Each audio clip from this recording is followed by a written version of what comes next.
Ayan, delightful Sabbath po sa inyo lahat. Tunay na ang pag-ibig ng Diyos ay lagi nating nararanasan. No, kapag hindi mo naranasan at hindi mo nararamdaman ang kilos at pag-ibig ng Diyos ay manhid ka na, no? Dahil ang pag-ibig ng Diyos ay laging kumikilos sa buhay ng kanyang mga anak. Amen po ba? So, yung nakaraang pag-aaral po natin sa chapter 11 ay pinag-usapan natin kung ano nangyari kay David, na siya po ay nakontrol ng Diablo habang siya po ay naglalakad na mag-isa sa kanyang rooftop, sa kanyang palasyo, no? At nakita niya yung isang magandang babae at ito'y pinaglaruan niya sa kanyang isipan, no? Yung chinerish niya, no? Ang pangalan nga ng babae ay Bathsheba, sabi nga kay ni nanay, no? So he came, to his senses, no, na kailangan niya o deserve niya yung babaeng yun kasi siguro feeling niya hari siya, no, kaya niyang kunin ang kahit sino. So and finally he conquered, no, the one that was not his, no, yung hindi kanya nakukuha niya sa hindi tama at hindi magandang kaparaanan. Ang totoo niya, si David po ay na-conquer nung Diablo nung oras na yon, no?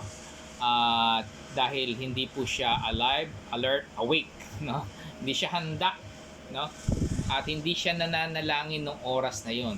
Ang sinasabi ng talata, manalangin daw tayo ng walang patid para hindi tayo mahulog sa temptation, no? So yun nga nangyari sa kanya. Sa lahat ng bagay na nangyari sa kanya, ang Diyos po ay nanonood, no? Pinagmamasdan ang ginawa nitong si David at ang Diyos po ay nadismaya, no? Sa kanyang nakita. Sa kanyang disappointment, do sa chapter 12 verse 1, ang sabi niya po, at doon po tayo magsisimula ng ating pag-aaral, sabi, sinugo ni Yahweh kay David ang propetang si Nathan. Pagdating doon ay sinabi niya, no? Sinabi raw ni Nathan. So, sinugo ng Diyos si Prophet Nathan para i-deliver yung message ng Diyos sa kay David. So, the first lesson that we're going to take away is the word charge o pinadala, send or delivered, no? So, charge po siya. He was charged. So, si David po ay isang taong makapangyarihan. Meron siyang authority, no? Ano man iutos niya ay nangyayari. So, he can charge or send out, no, ang mga tao sa anumang bagay na naisin niya, no? At napatunayan niya to sa pamamagitan ng pagpapadala niya kay Uriah o kung paano niyang naipapatay si Uriah. Isang utos lang, nangyari ang lahat ng bagay. So, kaya niyang i-charge sa anumang bagay na naisin niya. Pero ngayon, it is God who does the charging, no? Ang Diyos na ang nagpadala. So, the very first time na na-mention po si Prophet Nathan, nung si David po ay nag-iisip sa kanyang siguro sa kanyang trono, na inisip niyang magtayo ng templo para sa Diyos. At sabi ni Nathan, ituloy mo, maganda yan, no? Maganda, maganda yung naisip nitong si David. Pero alam nga natin hindi siya pinagbigyan ng Diyos, no? Sa itong pagkakataon to ay kakaiba dahil kailangan niya sabihin sa hari kay David na isang bagay na maaring ikagalit ng hari kung kanya sasabihin. So, si Nathan po ay pinadala ng Diyos para i-rebuke si David sa kanyang mga maling ginawa. So, kahit na medyo mabigat o mahirap gawin yung pinagagawa ng Diyos, itong si Nathan po ay matapang na humarap sa Diyos, no? At kanyang sinunod ang Diyos. So, tayo rin po ay kagaya ni Prophet Nathan, no? Tayo po ay charge ng Diyos, pinadadala sa napakagulong mundong ito para ipahayag o sabihin sa ibang tao ang dakilang pag-ibig ng Diyos at inuutos din ng Diyos na ipahayag o igawin natin magmahalan sa isa't isa. So, kahit na gaanong kahamak o kaliit natin, kailangan nating gawin ng may katapangan anuman ang inuutos sa atin ng Diyos. Kung saan man tayo padala, sumunod tayo, no? Dahil nangako ang Diyos na hindi niya tayo iwan, hindi niya tayo pababayaan man lang. Nung si Isaiah po ay tinanong ng Diyos, no? Sabi ng Diyos, sino ang ating ipadadala? Sumagot ito ng may katapangan. Ito si Isaiah, sabi niya, "Here I am, send me." No?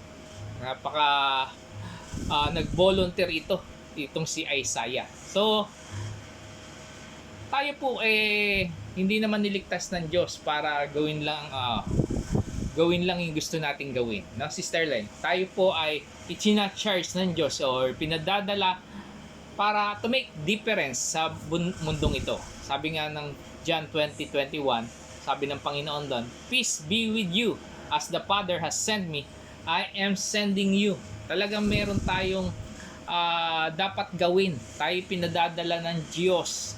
At itong talatang ito ay nagsasabi sinasabi na siya po ay may authority na binigay sa kanya ng Panginoon, ng Diyos Ama, at yun ay sinabi niya sa kanyang mga disipulo, no? Na galing sa Diyos Ama ang kanyang authority na pinangahawakan, kaya ginagawa niya yung trabaho niya o mission niya.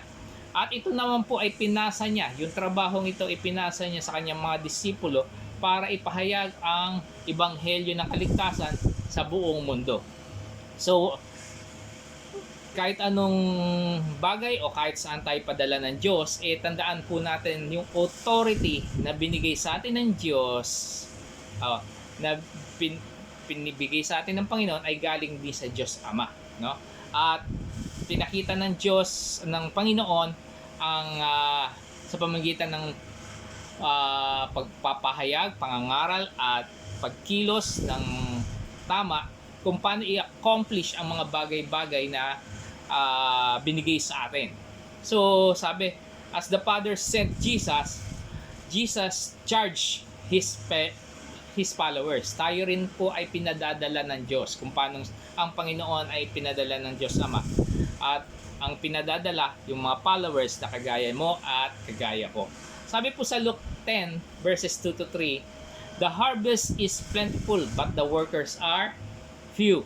Ask the Lord of the harvest therefore to send out workers into his harvest field.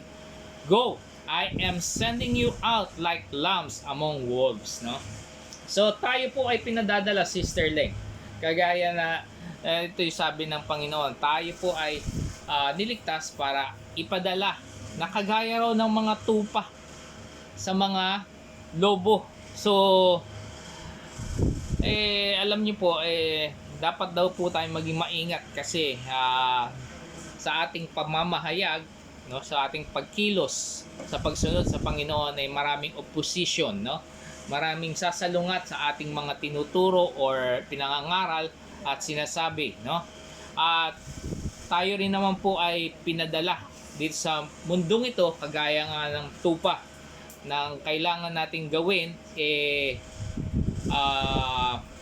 i-treat natin yung mga wolves ng may gentleness, no? At sa pamamagitan ng pag-ibig, no? Hindi tayo lalaban sa wolves, kundi pakikitaan natin sila ng kagaya ng isang lamb, ng tupa na mahinahon at may pag-ibig, no? So, ito po ay delikado tong mission ito, pero nangangailangan po ng malaking pag-ibig sa ating commitment. So, the first lesson that we have learned is the word charge, no? Pinadala. So, magpatuloy po tayo sa verse 1 din, yung bandang huli ng verse hanggang sa mahaba po ito. Sabi, pagdating doon ay sinabi niya sa isang lungsod ayan po. Pagdating doon ni Nathan, sinabi niya kay David, sa isang lungsod ay may dalawang lalaki, mayaman ang isa at ang isa'y dukha. Maraming kawan at bakahan ang mayaman, samantalang ang dukha ay may isa lamang munting babaeng tupa. Inalagaan niya ito at pinalaking kasama ng kanyang mga anak. Kalong niya itong parang anak na babae. Isinasalo sa pagkain at pinaiinom. Minsan may manlalakbay na naging panauhin ang mayamang lalaki. Sa halip na kanyang kawan, kumuha ng hayop na papatayin, ang kaisa-isang tupa ng dukhang iyon ang kinuha ng mayaman at yon ang inihanda niya para sa kanyang panauhin. Napasigaw si David sa galit, sabi niya, "Saksi si Yahweh, ang Diyos na buhay. Dapat mamatay ang taong yan. Kailangan magbayad siya ng 4 na beses sa kanyang ginawa sapagkat inapi niya ang dukha." So, sa verse 7 sinabi agad ni Nathan kay David, "Ikaw ang lalaking iyon. Ito ang pinasasabi sa iyo ni Yahweh, ang Diyos ng Israel. Ginawa kitang hari ng Israel. Iniligtas kita mula sa kamay ni Saul.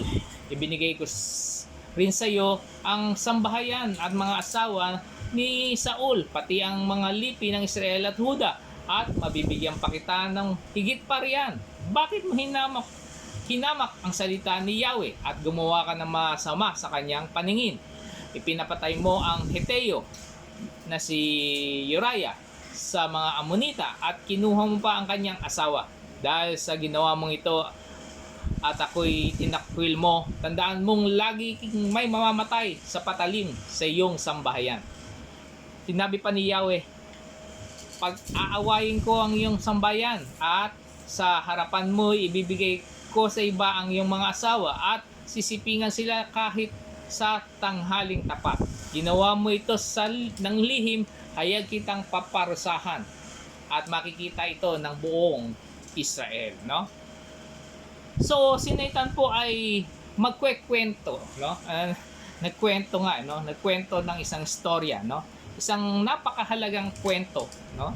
At ito yung importante na mensahe para kay David. At si Nathan nga po ay lumapit kay David na handang-handa at gumamit pa siya siguro sa pamamagitan ng divine inspiration, yun, nakagawa or na-inspire si Nathan na ano tawag dito, gumawa ng parable, no? Hindi naman siguro gawa ni Nathan yun, kundi inspired ng God yun na ipadala kay David yung parable na yun so hindi niya kailangan maghanda dahil siya po ay inutusan ng Diyos. So si David po ay nahuli nga na unaware, no? Sabi nga nung isang mga lumang salitain na the fish is caught by its mouth, no? Ang isda raw ay nahuhuli sa bibig, no? So si David, ipinannounce niya pa yung kamatayan. Sinigagaw niya, dapat mamatay ang lalaki yan, no?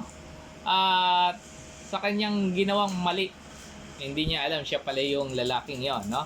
So si Nathan po ay pinadala nga para i-rebuke ito si David, no? Kahit itong si David ay kanyang kaibigan, ginawa niya ito without any hesitation, no? Walang pag-aalinlangan. So the second life lesson that we're going to take away is the word convicted, no? Hinatulan, no? So sa pamamagitan ni Prophet Nathan,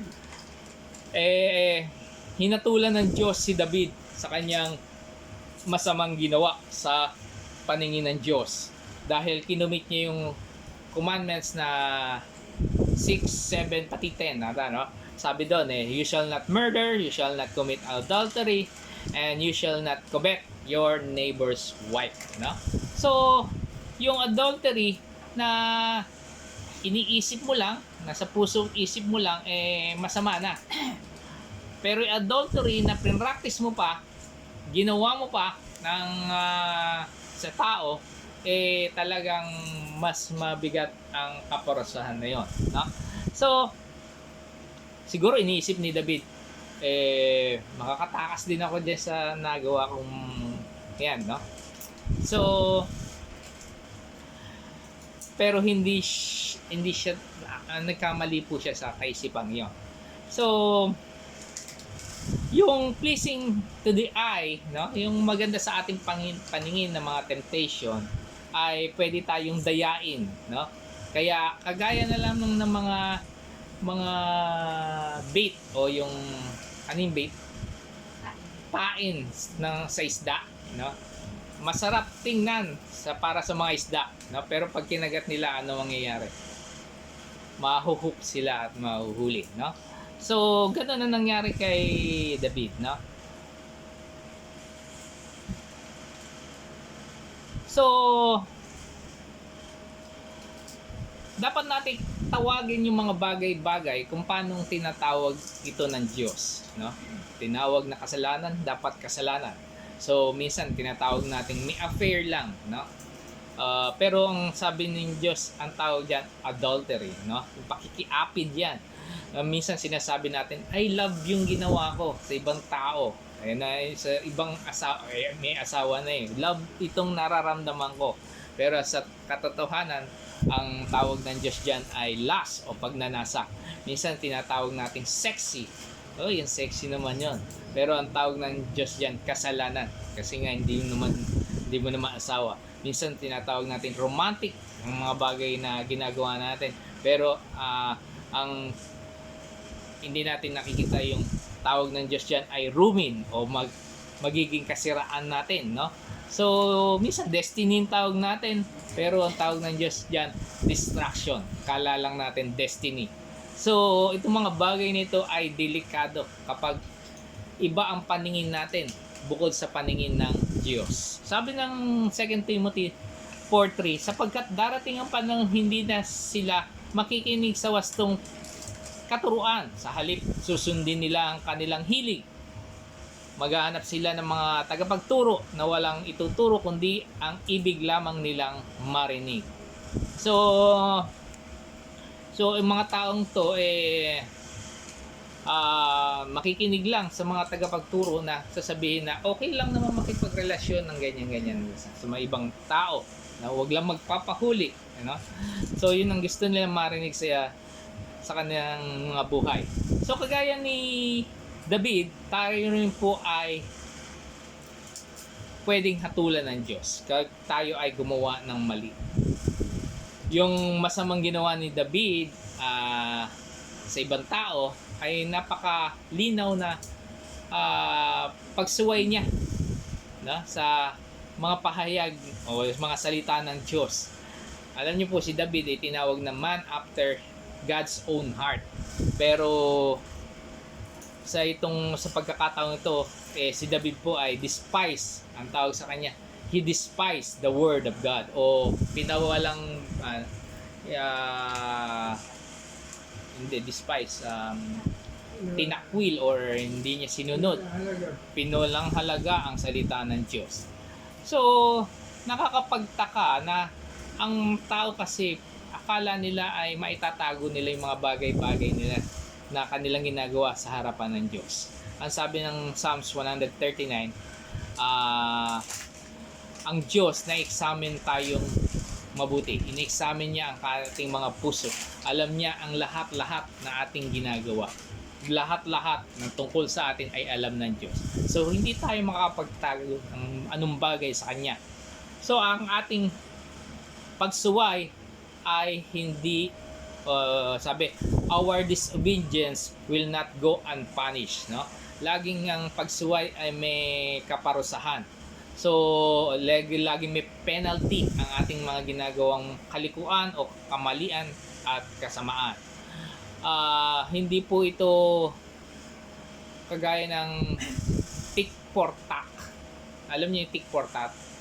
Kunyari, niregaluhan ko kayo ng panyo sa birthday ko, regaluhan nyo rin akong panyo.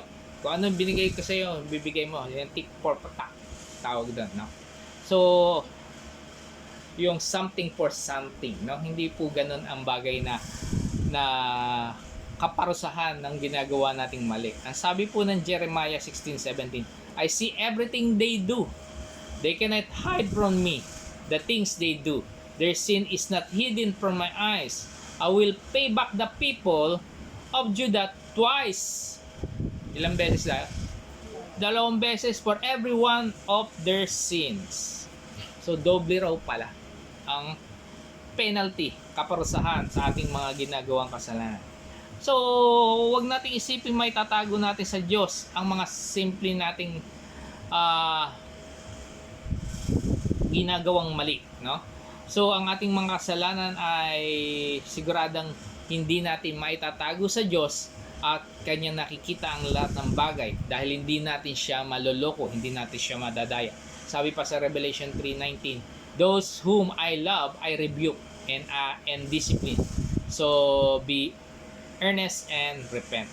So, yung consequence na binigay ng Diyos kay David ay isang makatarungan naman, no? Tamang-tama lang sa maling ginawa nitong si David. Sabi nga doon sa verse, I will pay back the people of Judah twice for every one of their sins. So, kung si David po ay gumamit ng itak, no? Itak ng mga Ammonites para patayin si Uriah, sword din daw po o itak din ang hindi mawawala sa kanyang tahanan, no? Ibig sabihin laging may mamamatay sa pamamagitan ng itak ng kutsilyo or espada. David took the wife of another man. Kinuha niya yung asawa ng ibang lalaki at ang mangyayari sa kanya, kukunin din ang kanyang mga asawa, no, ng ibang tao. At ang masama dito ay kapamilya niya pa ang mangyayari. So yung consequence, no, hindi lang appropriate o angkop sa kaparusahan kay David. Ito po ay ginawang intensified pa, pinatindi, no?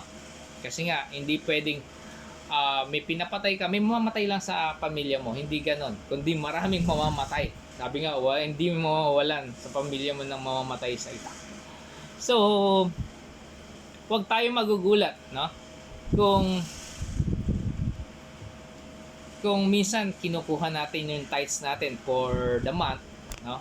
Kasi ginagastos natin, hindi natin binibigay sa Diyos. Expect na natin na magkakaroon tayo ng taghirap, no? Kahirapan. Siguro mga 2 months, 3 months, conforme sa Diyos yan, kung paano niyang gagawin, no? Siguro nag-shopping tayo, ginawa nating mag-shopping para maging masaya tayo. Araw ng Sabat, nag-shopping tayo. Ang mangyayari siguro sa atin magiging unsatisfied tayo sa buhay natin, no? Sa maraming bagay, sa mahabang panahon, no? Kasi nga ang kaparusahan ay intensified, no? Yun po yung salita, pinatindi ang parusa, hindi lang tapat sa ating ginawang kasalanan. So yung first lesson natin is charged and the second one is convicted, no? Hinatulan, no? Ito si David. So the third and last lesson that we're going to take away is the word, makikita natin sa 13 to 15, no? Sinabi ni David kay Nathan, nagkasala ako kay Yahweh, no? Sumagot naman si Nathan, pinatawad ka na ni Yahweh at hindi ka mamamatay. Ngunit dahil nilapastangan mo si Yahweh, ang magiging anak mo ay mamamatay. Sapagkat pagkatapos nito umuwi na si Nathan. So, nung narinig ni David na na-disappoint ang Diyos sa kanyang ginawa o na-broke niya yung heart ng God, na-broke din yung heart niya, no? So, the third and last lesson that we're going to take away is the word confess o nagsisi. Sabi ni David, I have sinned against the Lord. Nagkasala ako kay Yahweh, no? Parang napakababaw ng pagkasabi niya, no? At alam nyo, yung tunay na confession ni David ay nasulat naman sa chapter 51 ng Psalms. At gusto kong basahin po sa inyo dahil napaganda. 19 verses po to, medyo mahaba. So sabi, ako'y kaawaan o mahal kong Diyos, sangayon sa iyong kagandahang loob. Mga kasalanan ko'y iyong pawiin. Ayon din sa iyong pag-ibig sa akin. Linisin mo sana ang aking karumihan at patawarin mo ang aking kasalanan. Mga pagkakasala ko'y kinikilala, di mo malilimutan, laging alaala. Sa iyo lamang ako nagkasalang tunay at ang ginawa ko'y di mo kinalugdan. Kaya may katwiran ka na ako'y hatulan. Marapat na ako'y iyong parusahan. Ako'y masama na buhat ng isilang, kasalanan na nang ako'y iluwal. Nais mo na sa aki isang pusong tapat, puspusin mo ako ng dunong mong wagas. Ako ay linisin, sala ako'y hugasan, at ako'y puputi ng lubos-lubusan.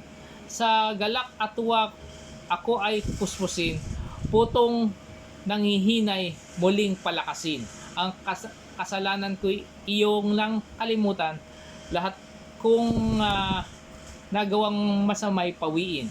Isang pusong tapat sa aking likhain, bigyan mo o Diyos ng bagong damdamin. Sa iyong harapan, wag akong alisin, iyong banal na espiritu'y paghariin. Ang galak na dulot ng iyong pagliligtas, ibalik at ako po'y gawin mong tapat. Kung magkagayon na aking tuturuan sa iyo, lumapit ang makasalanan. Ingatan mo ako, tagapagligtas ko, at aking ihahayag ang pagliligtas mo.